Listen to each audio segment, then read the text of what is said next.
Well, yeah, I mean, I wasn't surprised, to be honest. I was wondering whether Mendicino was going to decide to reoffer because he has been part of the team for 10 years. And as he alluded to in his letter, he had that very eventful nomination meeting where he was running against Eve Adams, a former Conservative MP, for the nomination for the Liberals in Eglinton Lawrence. And so I think he had kind of a big splash into the scene to begin with. And obviously, he's been in cabinet, taken out of cabinet. He had a lot of public exposure during the Freedom Convoy, for example, because he was public safety minister.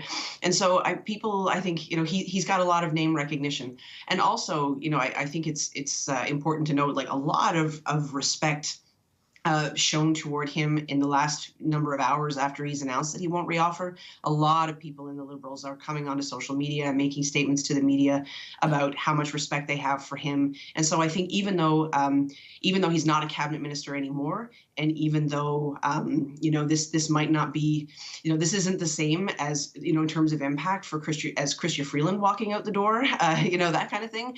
But at the same time, I think this is a moment where the Liberal Party and people who are involved in that project are saying, this is a big loss for us. We're sorry that he's not going to reoffer. In his letter, he talks about his disagreeing with the direction the government was taking. Are you surprised to see that he's vocalizing it again? Not at all, no, because the tone that I take from the letter is not clearly he's saying he's interested. This is a point for him and his life, his family's life. It's time for him to stop doing this kind of thing. But I don't get the sense from his letter that he wants to take a full departure from public life and that he doesn't want to be involved. Like, to the contrary, he says that he's, I'm paraphrasing here, but he's saying that he's open to talking about ways that he could still be involved in his community. And so I think it's important that he is taking this time to note the space between himself and the government, particularly with respect to the relationship with Israel. And he's not the only MP who's doing that. This is one of the ways in which Mendicino has shown leadership, not necessarily in cabinet, but it's something that he has been a leader on and outspoken about. And it's one of the things that people really respect him for.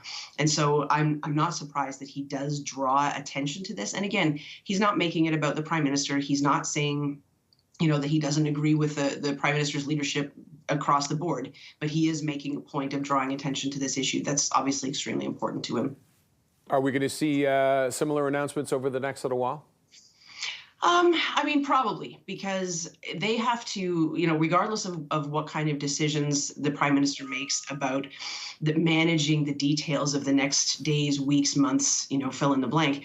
No matter what, we are getting closer to an election, and candidates have to indicate whether they're going to be in or out, right? Incumbents have to say whether they're in or out for the next election, because if not, the party has to find someone else to run in that riding. And this one is going to be a particularly interesting one to watch. The Conservatives have already nominated Karen Stintz for Eglinton Lawrence. That was a controversial piece. It was almost a year ago now, where the Riding Association pressed back on the leader's office for what they felt was, kind of inappropriate involvement in power moves in that riding and in that nomination process.